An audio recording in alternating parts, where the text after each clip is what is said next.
ఆ, సంతోష్ ఎక్కడ? నేను బయట ఉన్నా, చెప్పు. పెళ్లి విషయంలో నువ్వేం ఆలోచించావు? ఎన్నిసార్లు చెప్పాలి నీకు? ఒకసారి చెప్తే అర్థం కదా నీకు? ఎందు గురించి ఇన్ని సంవత్సరాలు కలిసి ఉన్నావు కదా, ఏ ఫీలింగ్స్ లేవా నీకు అసలు?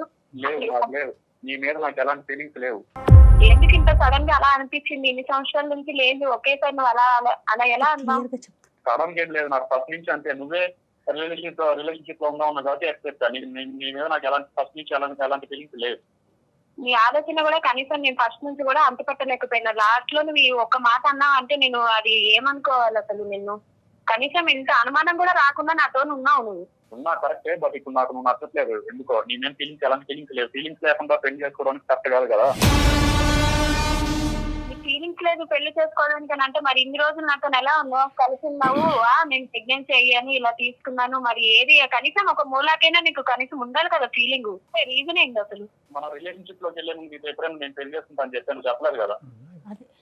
నువ్వు చెప్తావు చెప్పలేదు అంటే ఎప్పటికైనా ఉంటామా అని అనే ఒక ఆలోచనతోనే కదా ఉన్నాం. అది నీ పర్సనల్ ఒపీనియన్, నా ఒపీనియన్ నేను చెప్పలేదు కదా నీకు ఎప్పుడు. నువ్వు చెప్పలేదనంటే నేనే మోసపోయానా నిన్ను నమ్మి? అది నువ్వు ఆలోచించుకోవాలి. సరే అయితే ఇక నువ్వు ఇలా మాట్లాడుతున్నావు కదా, నేను సుమన్ టీవీకి సంబంధించి మెయిల్ చేశాను, సార్ లైన్ లో ఉన్నారు, మేడం ఉన్నారు, ఒకసారి నువ్వు మాట్లాడు. నువ్వు ఎవరితో చెప్పించినా ఎంతమందితో చెప్పించినా నేనైతే నిన్ను చేసుకోని చెప్పేసి నీకు స్ట్రైట్ ఫార్వర్డ్ ఆ రోజు చెప్పేశాను. నువ్వు ఎవరితో మాట్లాడి నేను చేసుకోను. సంతోష్ గారు నమస్తే అండి, నా పేరు డాక్టర్ కళ్యాణ్ చక్రవర్తి, నాతో పాటు జయ గారు ఉన్నారు. మేము సుమన్ టీవీ అందమైన జీవితం నుంచి మాట్లాడుతున్నాం. ఒక్కసారి ఓపిక్గా నేను ఒక 1 minute మాట్లాడతాను, వింటారా సంతోష్ గారు? చెప్పండి సార్. ఇప్పుడు ఏంటంటే ఆవిడ అదే, ఇప్పుడు మా ప్రాబ్లం ఏంటంటే గర్ల్ ఫ్రెండ్ అనాలా, భార్య అనాలా, ఏమనాలో తెలియనటువంటి శిల్ప అనేటటువంటి అమ్మాయి ఈరోజు ఒక మనోవేదంతో చెప్పుకోవటానికి మనుషులు లేక కర్మకాలి మాకు ఫోన్ చేస్తుందండి. నిజంగా కర్మకాలి అనే మాట అనాలి, ఎందుకంటే కుటుంబం ఉంది కానీ ఎవరూ లేని అనాథ పిచ్చమ్మాయి.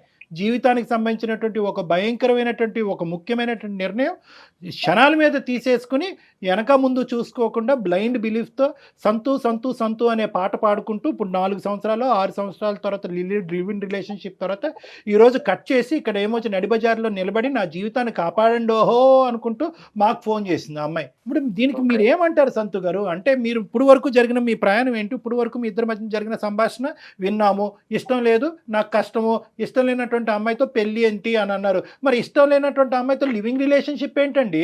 కడుపులు చేయటాలు ఏంటండి? ప్రెగ్నెన్సీలు తీయించటాలు ఏంటండి? మరి దాన్ని ఏమంటారు?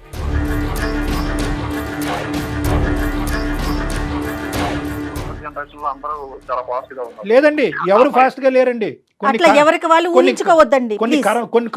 మళ్ళీ అంటున్నాను ఇదే పదం, కొన్ని కర్మకాలినటువంటి బ్యాచ్లు మాత్రమే ఫాస్ట్ గా ఉన్నాయి, అందరూ లేదు. అందరూ అనే ఒక బొట్లో వేయకండి. ఏమైంది ఈ అమ్మాయి చేసినటువంటి తప్పేంటో నాకు చెప్పండి. ఈ రోజు ఫోన్లేండి, చెప్పి చేశారా, చెప్పకుండా చేశారా, ఇవన్నీ తీసి పక్కన పెట్టండి. 4 నుంచి 6 సంవత్సరాలు అయితే ఇద్దరు కలిసి ప్రయాణం చేశారు. ఆ ప్రయాణానికి మీనింగ్ ఏంటి? తప్పు అంటే సార్ ప్రతిసారి అంతకుముందు బాగానే ఉండదు, కానీ ఇప్పుడు ఏంటంటే డౌట్, నా మీద డౌట్ క్రియేట్ అయింది సార్. అది కాక తమ నాకు ఎలాంటి ఫీలింగ్స్ లేవు. ఎందుకు వేరే చోట ఉంటాం, ఒకే రూమ్ లో ఉంటాం, లివింగ్ లో ఉంటాం అని చెప్పి సరే అండి. సరే అన్నప్పుడు ఒక అమ్మాయి సరే రిలేషన్షిప్ లో ఉందామని చెప్పినప్పుడు ఎవరైనా నో చెప్పరు కదా సార్. అదే అడ్వాంటేజ్ తీసుకుంటారంటారు దాన్ని ఏంటంటే కనుక దాన్ని అడ్వాంటేజ్ తీసుకోవటం. ఆ అమ్మాయి ముందుకొచ్చింది కాబట్టి ఇంక బొట్లో వేసేద్దాము, తర్వాత సంగతి తర్వాత చూద్దాం అని చెప్పి మీకు ఒక తప్పుడు నిర్ణయం వచ్చింది, తప్పుడు ఆలోచన వచ్చింది. మీ ప్రయాణం ఆ విధంగా ఆ సంతోషానికి, ఆ సుఖానికి, ఆ సుఖం ఏం సుఖం అనేది నేను చెప్పను కానీ ఆ సుఖానికి వినియోగించుకున్నారు. ఇప్పుడు ఒక కొత్త టేస్ట్ వచ్చింది మీ జీవితంలో, ఇంకో అమ్మాయి ఎవరో తగిలిందని ఆ అమ్మాయి చెప్తుంది. ఉన్నారండి ఎవరైనా? మ్యూచువల్ ఫ్రెండ్ ఒక అమ్మాయి ఉంది, అక్కడే వేసారు మొత్తానికి.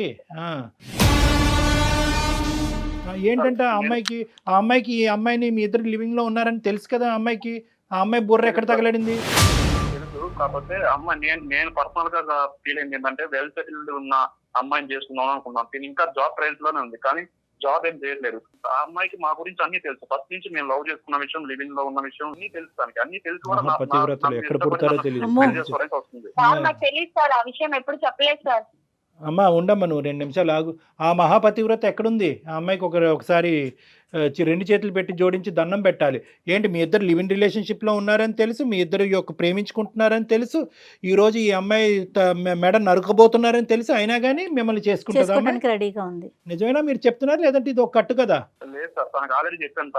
తన మీద నాకు ఎలాంటి ఫీలింగ్స్ లేవు. కాకపోతే తనకి ఇష్టపడింది కాబట్టి, తన కోసం నేను రిలేషన్షిప్ లో ఉన్నాను కాబట్టి తన మీద నాకు ఎలాంటి ఫీలింగ్స్ లేవు అని చెప్పి తనకు చెప్పాను. తను ఓకే సరే ఇదంతా ఈ రోజుల్లో కామనే కదా, నువ్వంటే మన పెళ్లి చేసుకుంటాం, తను అవాయిడ్ కాదు, నీ ఇష్టం, తను ఏం చేసుకుంటావు నువ్వే అని చెప్పేసి నాకు సజెషన్ ఇచ్చింది. 4 ఏళ్ళు మరి ఎందుకు కలిసి ఉన్నారు? ఏం మీ బుద్ధి ఏమైంది? ఆ ఫీలింగ్ ఏంటో మాకు చెప్పండి. అసలు బుద్ధి ఎక్కడికి వెళ్ళింది? ఆ అమ్మాయే రమ్మనింది ఉంటున్నారు, మరి మీ బుద్ధి ఏమైంది? ఎందుకు కలిసి ఉన్నారు ఒక ఆడపిల్లతో 4 ఏళ్ల నుంచి? ఇంకొక అవకాశం, మంచి బలమైనటువంటి అవకాశం వచ్చి జీవితానికి సంబంధించినటువంటి ఒక సెక్యూరిటీ గ్యారంటీ, ముఖ్యంగా ఉద్యోగం చేసేటటువంటి ఒక ఆడదుండి టైంకి ఇంత శాలరీ తీసుకొచ్చేటటువంటి ఒక ఆడది దొరికేంత వరకు ఈ అమ్మాయి స్టాప్ గ్యాప్ మెజర్ అనమాట. అంటే ఏంటంటే ఆ గ్యాప్ నింపటం గురించి, మీ కోరికలు తీర్చడం గురించి ఒక వస్తువు అంతే ఈ అమ్మాయి. జస్ట్ షోస్ యువర్ ఎథిక్స్ అండి. ఇది మీ ఎథిక్స్, మీ మోరల్ వాల్యూస్, మీ తల్లిదండ్రులు పెంచినటువంటి విధానం, మీ చదువు మీకు నేర్పించినటువంటి బుద్ధుల గురించి చెప్తుంది ఇది అంతే, అంతకంటే ఏమీ లేదు. మానవత్వం తలదించుకోవాల్సినటువంటి ఒక పరిస్థితి. ఈ పిచ్చితనంలో, ఈ మోసపూరితమైనటువంటి వాతావరణంలో శిల్ప ఇప్పటికీ కూడా అతను నాకు భర్త చేసేయండి వేడుకుంటుంది. ఎందుకు వేడుకుంటుందో నాకు అర్థం కావట్లేదు. క్లియర్ కట్గా మీరేమన్నారు, ఇప్పటి వరకు మోసం, కావాలంటే ఇంకా మోసం చేస్తూనే ఉంటాను, నువ్వు అదే ఇంట్లో ఉండు, మనం నిన్ను మోసం చేస్తూ లివ్ ఇన్ రిలేషన్షిప్లో ఉంటాను, మ్యారేజ్ అనేది వేరే చాట్ చేస్తూ ఉంటానని అన్నా కూడా అయినా కానీ అమ్మాయి మిమ్మల్ని కావాలని అనుకుంటుంది. ఏంటి పిచ్చితనం, ఏంటి వెరితనం, నాకు అర్థం కావట్లేదు. సార్ తనకి నేను క్లియర్ కట్ గా చెప్పాను. ఎప్పుడు చెప్పారు? మీరిద్దరు లివ్ ఇన్ రిలేషన్షిప్ లో ఉన్నప్పుడు మన ఇద్దరం వర్కౌట్ అవుతే ఏంటి, వర్కౌట్ అవ్వకపోతే ఏంటి, మ్యారేజ్ అనేది ఎప్పుడు జరుగుతుంది, ఒకప్పుడు జరగకపోతే పరిస్థితి ఏంటి అనేది మాట్లాడుకున్నారా? సార్ మేము లివ్ ఇన్ రిలేషన్స్ లో ఉన్న అన్నాళ్ళు మ్యారేజ్ అనే కాన్సెప్ట్ నా నోటి నుంచి ఎప్పుడు రాలేదు. ఇష్టమైన రోజులు ఉండి ఆ తర్వాత ఎవరికి వాళ్ళు క్విట్ అవుదాం అని అనుకున్నారా? పోనీ అది కూడా అనుకోలేదు. మ్యారేజ్ ప్రస్తావన రాలేదు, బట్ ఇలా ఉందామని చెప్పేసి ఇది కూడా రాలేదు. కానీ తనకేంటంటే తనకు ఆప్షన్ ఇచ్చాను, నీ మీద నాకు ఎలాంటి ఫీలింగ్స్ లేవు, నేను వేరే వాళ్ళని చూస్తున్నాను. ఏమండి ఇక్కడ ఏంటంటే మీకున్న పెద్ద అడ్వాంటేజ్, ఆ అమ్మాయికి ఉన్న పెద్ద పిచ్చితనం, డిసడ్వాంటేజ్ ఏంటో తెలుసా? ఎక్కడ కూడా ఈ ప్రయాణం ఎటుపోతుందని చెప్పి ఆ అమ్మాయి ప్రశ్నించలేదు, ఆ సమాధానం మీరు చెప్పలేదు కూడా. ఆ అమ్మాయి అడిగింది అనుకో, ఏమయ్యా 1 year అయింది, ఏమయ్యా 2 years అయింది, ఏమయ్యా స్టార్ట్ అవ్వబోతుంది, ఫ్యూచర్లో ఇది బెడిసి కొడితే కనుక నా పరిస్థితి ఏంటో ఒక ఆడదానికి అటు అమ్మ నాన్నకు కూడా చెప్పలేదు నా పరిస్థితి ఏంటని ఒక్క ప్రశ్న అడుగుంటే కనుక బహుశా ఆ అమ్మాయికి సరైన సమాధానం అప్పుడే దొరుకుండేది, ఎవరి దారి వాళ్ళు చూసుకుని ఉండేవాళ్ళు. ఆ అమ్మాయి ఎందుకు అడగలేదు అనేది కూడా నాకు అర్థమవుతుంది. ఎందుకు అడగలేదు అంటే కనుక ఏ స్థాయిలో మిమ్మల్ని గుడ్డిగా అమ్మాయి ప్రేమించేసిందంటే కనుక ఏ మూల నుంచి అన్నా నో అనేది వస్తే కనుక ఈ రిలేషన్షిప్ ఏమైపోద్ది అనే భయంతో అమ్మాయి కళ్ళు మూసుకుని మీరిద్దరూ చెట్టపట్టలు వేసుకుని ప్రయాణం చేసేసారు. అదే ఇక్కడ జరిగింది. ఆ అమ్మాయి అడగలేదు కాబట్టి మీరు చెప్పలేదు. సో మీ యొక్క ప్రయాణానికి ఎటువంటి డెఫినేషను లేదు. గట్టిగా తుమ్మితే ఊడిపోయే ముక్కు అనమాట ఇది, అంతే కదండి? సార్ అలానే కాదు సార్, తను రిలేషన్ లో ఉన్నాను రాదు, తనకి ఏ ప్రాబ్లం రాకుండానే చూసుకున్నాం. తన్నే అడిగింది, తనకే తెలుసు. కానీ ఇప్పుడు సడన్ గా ఎందుకంటే తన మీద నాకు ఏదో ఎందుకో అంటే సడన్ గా కాదులేండి, మీరు జోకులు వేయకండి. సడన్ గా ఏంటండి, దేనికండి సడన్ గా? మీరు మొదటి నుంచి ఆ అమ్మాయి పక్కన ఉన్నంతసేపు ఈ అమ్మాయిని కానీ మేనేజ్ చేసుకున్నారు, ఇంకో పక్క నుంచి వేరే ట్రయల్స్ లో ఉన్నారు. మీ ఇద్దరు కలిపి సో కాల్డ్ మ్యూచువల్ ఫ్రెండ్. ఆ అమ్మాయి ఏమొచ్చి ఈ అమ్మాయికి వెన్నుపోటు పొడిచి మీతో రెడీ అయిపోతుంది. ఆ అమ్మాయి జాగ్రత్త అండి, ఆ అమ్మాయి ఎంతమందితో పొడిచిందో మీకు తెలీదు. తనే పొరవదు సార్, తనకి నా గురించి అన్ని తెలుసు కదా, తన గురించి నాకు అన్ని తెలుసు. మీ గురించి ఏం తెలుసు అండి? మీ గురించి ఏం తెలుసు? ఇప్పుడు నేను వ్యంగ్యంగా మాట్లాడితే మీకు ఎక్కడో గుచ్చుకుంటుంది నేను మాట్లాడటం మొదలు పెడితే కనుక. కాదు ఎందుకంటే నేను మీ మీద అరిచి, మీ మీద తట్టి, మీకు ఆలోచన లేదా, మీకు మానవత్వం లేదా, ఇలాంటి పెద్ద పెద్ద పదాలు మీకు అన్నా కూడా మీకు తట్టదు, తాకదు. ఎందుకంటే 4 సంవత్సరాల పాటు జరిగినటువంటి ప్రయాణాన్ని ఏమంటారో కూడా తెలియకుండా ఇలా చేతులు దులుపుకుని మీరు బయటకు వెళ్ళిపోవడానికి రెడీగా ఉన్నారు. మీకు నేనేం కౌన్సిలింగ్ చేస్తాను, మీకేం బుద్ధి చెప్తాను. అక్కడ ఆ పిచ్చమ్మాయి ఎవరైతే శిల్ప ఉందో దయచేసి నీకమ్మా ఈ పదాలు ఈ విధంగా ఇతనితో మాట్లాడుతున్నాను అనేది అతను కౌన్సిలింగ్ చేయటం, అతనికి బుద్ధి చెప్పడం గురించి కాదు.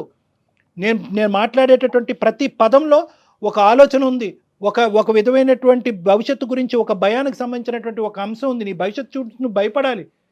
ఇక్కడితో ఈ పీడ విరగడైపోయిందని చెప్పి అతను నీకు దండం పెట్టడం కాదు, నువ్వు అతనికి దండం పెట్టి వెళ్ళిపోవాలి. వింటున్నావా శిల్ప?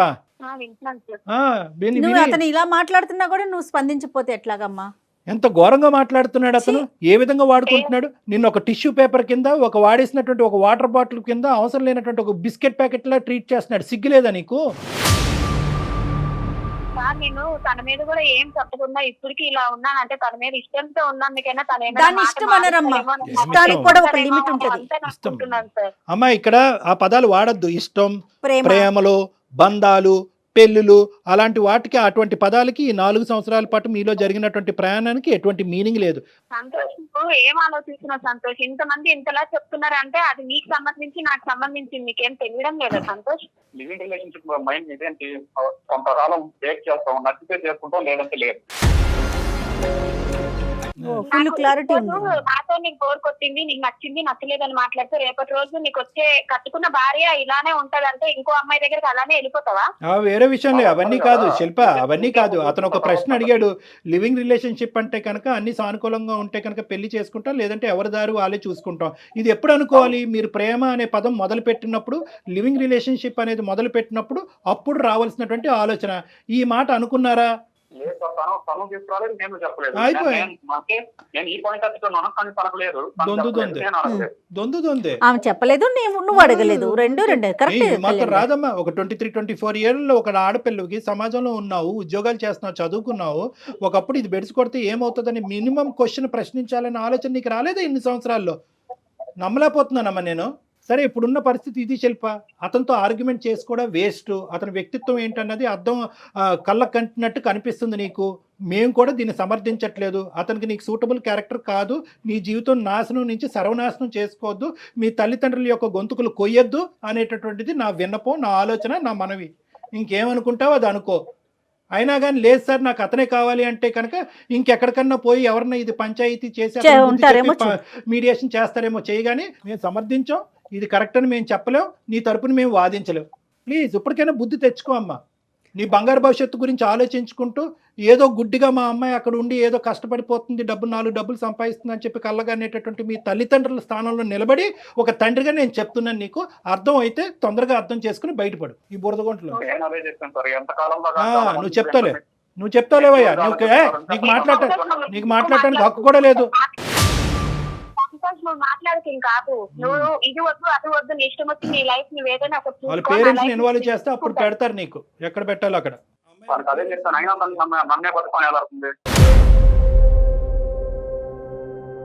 నువ్వు మగాడివి కదా, నువ్వు అలానే మాట్లాడుతావు. నేను ఆడదాన్ని కదా, అన్ని అనుభవించాను కాబట్టి నేను బాధతో భయంతోనే ఆలోచించానేమో. బహుశా నాకు తెలియలేదు కానీ సరే, నీ లైఫ్ నువ్వు చూసుకో, నా లైఫ్ నేను చూసుకుంటాను. నేను ఏదో బాధపడతాను, ఎట్లా ఒకలాగా నా బతుకు నేను బతుకుతా. నేను మగవాడిని నమ్మినా కదా, రేపటి రోజు ఇంకా మగవాళ్ళు అనేదానికి కూడా నేను తొందరగా నమ్మను. వద్దులేమో అందరినీ ఎందుకమ్మా జనరలైజ్ చేసి మమ్మల్ని అందరినీ ఆ బొట్లో వేసేస్తావు. అదంతా కాదులే కానీ మరీ ఎంత నీకు ఆలోచన, నేను ఆలోచన పెంపొందించుకుంటాను, నా జడ్జిమెంటల్ కెపాసిటీ పెంపొందించుకుంటాను. రేపు ఎవరైనా వస్తే కనుక ఎవడు కరెక్టా కాదా అనేటటువంటిది ముందుగానే తూకం వేసి ఆలోచనతో ప్రశ్నించి అప్పుడు నిర్ణయం తీసుకుంటానని చెప్పి నీ బుద్ధికి గడ్డి పెట్టుకో. అంతేగాని మగాళ్ళంతా ఇంతే ఉంటారని ఎందుకమ్మా? రేపటి రోజు రిలేషన్ లో, ఫ్రెండ్షిప్ లో ఎవరైనా సరే ఇలా అలా అంటే నేను అమాయకత్వంగా దొరికిపోయి. నువ్వు అమాయకురాలు అంటే ఎవరు నమ్మరు. తెలుస్తా ఉందిలేమ్మా ఎవరు ఎంత తెలివిగా ఉన్నారో. కాబట్టి ఇంత గట్టిగా మాట్లాడుతుంది. నీకు నాకు పెద్ద డిఫరెన్స్ ఏం లేదు. నేను ఆడదాన్ని కాబట్టి మోసపోయానని ఇంకా నాకు మాటలు సరిగ్గా రావడం లేదు అనడానికి కూడా. నువ్వు అంత పెట్టేనోడు కాబట్టి బాగా ఎక్కువ మాట్లాడుతున్నావు. మస్తు మేధావి, మస్తు తెలివైనోడు. నువ్వు ఇంకా మాట్లాడే ఛాన్స్ కూడా పోయింది. నువ్వు ఇంకెక్కువ మాట్లాడకు. సరే అమ్మా, నువ్వు ఇప్పటికైనా నీకు బుద్ధి వచ్చింది కాబట్టి ఇంకో మారుమాట లేకుండా నీ పెట్టిబేడ అన్ని సర్దుకుని ఆ రూమ్ వెకేట్ చేసి దయచేసి కొంతకాలం నీకు కొంతవరకు తేరుకునేంత వరకు మీ తల్లిదండ్రుల దగ్గరికి వెళ్ళి ఉండు. అర్థమైందా? నీ ఆలోచన కూడా కుదురుపడాలి. మళ్ళీ ఇది ఇటువంటి అంశాల్లో ఫ్యూచర్లో రాకూడదు. ఈ మనిషితో మళ్ళీ ఇలా రీకనెక్ట్ అవ్వకూడదు, లేదంటే మళ్ళీ ఇంకో ప్లాట్ఫామ్ ద్వారా అతను వెళ్ళి బతిమాలాలి అనే ఆలోచన రాకుండా కొంతకాలం వెళ్ళి మీ తల్లిదండ్రుల దగ్గరికి వెళ్ళి ఉండు. వాళ్ళ దగ్గర వెళ్ళి ఒకసారి ఆలోచించుకో, నువ్వు చేసింది ఎంత పిచ్చి పనో. ఫ్యూచర్ గురించి, భవిష్యత్తు గురించి ప్లాన్ చేసుకుని దీంట్లోంచి బయటపడి తొందరలోనే మీ తల్లిదండ్రులు చూసినటువంటి ఒక మంచి సంబంధం ఏదైనా ఉంటే కనుక ఆ వ్యక్తిని పెళ్లి చేసుకో. సంతోష్, మీరు ఇలా ఒకరి తర్వాత ఒకరు పనికొస్తారు, నెక్స్ట్ ఆ ఒకరు పనికిరారు, ఇంకొకరు దొరుకుతారు. ఇలా వెతుక్కుంటూ వెళ్ళండి. జీవితంలో ఎప్పుడో ఒక దగ్గర బాగా పెద్ద ఎదురు దెబ్బ తగులుతుంది. వెనక్కి తిరిగి చూసుకోవటానికి కూడా ఏమీ ఉండదు. దేవుడు నేను అనేవాడు అంతే. మేనేజ్ చేసుకోగలను. ఏదో సంతోషం. ఆయన నమ్మకంతో అందుకే తగిలినా నేను మేనేజ్ సంతోషం. చేసుకోగలను. మేనేజ్ చేసుకోండి. చేసుకోండి అమ్మా. మీరిద్దరు దొందే. నీకు దొరికిన అమ్మాయి ఏమీ తెలియకుండా బుట్టలో పడినటువంటి అమ్మాయి కాదు. నీ క్యారెక్టర్, నీ ఆలోచన, ఆ అమ్మాయి కూడా, నువ్వు కూడా అదే వ్యక్తిత్వం. మీ ఇద్దరికి కుదురుతుందేమో, మీ ఇద్దరు పోండి. ఇలాంటి వాళ్ళనే లివింగ్ రిలేషన్షిప్లో ఉండాలి, అంతేగాని ఇలాంటి వ్యతిరేక స్వభావాలు ఉండేటటువంటి వాళ్ళు కాదు. ఓకేనా? నీకు ఒక దండం అమ్మ, నీ భవిష్యత్తు జాగ్రత్త. ఓకే, ఇంతకు మించి మేమైతే ఏమి చెప్పలేమమ్మా మీకైతే. Thank you sir, thank you so much sir. మీకు తెలుసో తెలియక నాకు ఫేవరబుల్ గా చేశారు. Thank you so much sir. బా, నీకు ఫేవరబుల్ గా చేయలేదు. అనుకుంటాను. మేము చేయాలి అనుకుంటే కనుక ఇంకో లెవెల్లో చేయగలము. కానీ ఎటొచ్చి ఏంటంటే ఆ అమ్మాయిని ఇందులోంచి, ఈ ఊబిలోంచి బయటకేసి, ఆ అమాయకురాలని ఇందులోంచి బయటకేసి, ఆ అమ్మాయిని, ఆ తల్లిదండ్రులని కాపాడుతున్నాం. నీ సంగతి చూడాలి అంటే కనుక చీటింగ్ కేసు కింద వేరే విధంగా మేము చేయడానికి మేము కూడా రెడీగానే ఉన్నావు. ఎందుకంటే ఆ అమ్మాయి ఇప్పుడు వెళ్ళి 420 కేసు పెట్టిందంటే కనుక నువ్వు కటకటాలు వెనకతలు ఉంటావు. అప్పుడు చెప్తే కానీ ఫుల్ ఫ్లెడ్జ్డ్గా హోల్ హార్టెడ్గా థ్యాంక్ యూ సార్ అని. మీరు ఎలాంటి కేసులు పెట్టుకున్నా నాకు ఏం కాదు, నేను బయటికి రాగలను. ఇన్ఫ్లుయెన్స్ నాకు ఉంది. ఓకే ఓకే, సరే చాలా సరే సంతోషం. సరే సరే, మేము చేసేది మేము చేస్తాం. తన అమ్మాయికి రావాలనుకుంటే మాత్రం మీరే తెలివి తక్కువ వాళ్ళు అవుతారు. ఓకే ఓకే, సరే సరే, మేము మా తెలివితేటలు ఎంత ఉన్నాయో మాకు తెలుసులే. కానీ ఆ అమ్మాయితో మాట్లాడి ఏ స్టెప్స్ తీసుకోవాలో ఆ స్టెప్స్ మేము తీసుకుంటాం. ఇంకా సెలవు. అమ్మా శిల్ప, ఇప్పటికైనా అర్థమైందా? ఒక పవిత్రమైనటువంటి ఒక స్త్రీ స్థానంలో ఉండి వెనక ముందు చూసుకోకుండా, భవిష్యత్తు గురించి ఆలోచించకుండా ఒక బురదగుంటలో దిగిపోయి మొత్తం తల వరకు బురదంతా కూడా అంటుకున్న తర్వాత ఇప్పుడు మమ్మల్ని వచ్చి కడగండి సార్, నా బురద లేకుండా చూడండి అంటే ఏం చేస్తామో? ఇప్పుడు మా గోటు వాళ్ళు ఇన్వాల్వ్ అయ్యాం కాబట్టి ఈరోజు ఈ ఇష్యూని ఇలా రిజాల్వ్ చేశాము. లేదంటే నీ పరిస్థితి ఏంటమ్మా? జరిగింది ఏది మళ్ళీ ఏమంటున్నావు? నేను ఆడదాను కాబట్టి మోసం చేసావు, మొగాడు కాబట్టి నీ దారి నువ్వు చూసుకుంటున్నావు అంటే కనుక అలాంటి వాళ్ళు ఉండేదే నీలాంటి ఆడవాళ్ళని మోసం చేయటం గురించి. నువ్వు ఒక్క ప్రశ్న అతను సీదా ఎప్పుడూ అడగలేదు. నువ్వు ఏం చేయబోతున్నావు, నా జీవితంలో నా ఫ్యూచర్ ఏంటన్నది అడగలేదు. అడిగే దమ్ము ధైర్యం లేదా? లేదంటే అడిగితే ప్రేమ తెగిపోద్దనే ఉద్దేశంతో నాకు తెలియదు కానీ అడగలేదు. గుడ్డిగా అలా జర్నీ చేసావు. మంచోడే అని చెప్పి కళ్ళు మూసుకున్నావు. ఆఖరికి అతని నిజస్వరూపం ఈరోజు బయటపడింది. ఇప్పుడు ఏమంటున్నాడు? ఏ కేసులు పెట్టుకుంటే ఆ కేసులు పెట్టుకోండి, నా దారి నేను చూసుకుంటాను, ఆ అమ్మాయిని నమ్మద్దు అంటున్నాడు. ఏముందో నీ లోపల అంత మోసపూరితమైనటువంటి ఆలోచన, నాకు అర్థం కానటువంటిది ఏంటో అనేది నాకు తెలియట్లేదు. కానీ నా తెలివితేటలు ఎంత అన్నది నాకు చెప్తున్నాడు. కాబట్టి ఈ వ్యక్తిని ఊరికనే మనం వదలకూడదు. నీ నెంబర్ మేము తీసుకుంటాము. ఈ వ్యక్తి మీద 420 కేసు అనేటటువంటిది పెడదాము. ఇప్పుడైనటువంటి ఈ వాయిస్ రికార్డింగ్ అంతా కూడా నీకు సాక్ష్యాధారం కింద వాడుతుంది. ఎందుకంటే ఇటువంటి వ్యక్తి ఇంకా నిన్ను కాకుండా ఎంతమందిని రానున్న రోజుల్లో మోసం చేస్తాడో వెనకతలు ఆల్రెడీ రెడీగా ఇంకో పిచ్చిది ఉంది. ఆ అమ్మాయిని మోసం చేయొచ్చు, ఇంకో 10 మంది అమ్మాయిలను మోసం చేయొచ్చు. కాబట్టి ఇటువంటి వ్యక్తి యొక్క ఆట ఇమ్మీడియట్గా మనం కట్టడి చేయాలి. దానికి నీ యొక్క తోడ్పాటు, సహాయం ఇంపార్టెంట్ అమ్మా. ఏదో ఇక్కడతో అయిపోయిందని చెప్పి నీ దారి నువ్వు చూసుకోవద్దు. నువ్వు రా, నీతో పాటు మేము హెల్ప్ చేస్తాం. అతని మీద ఒక కేసు కూడా ఫైల్ చేద్దాం. Okay sir. ఓకేనమ్మా?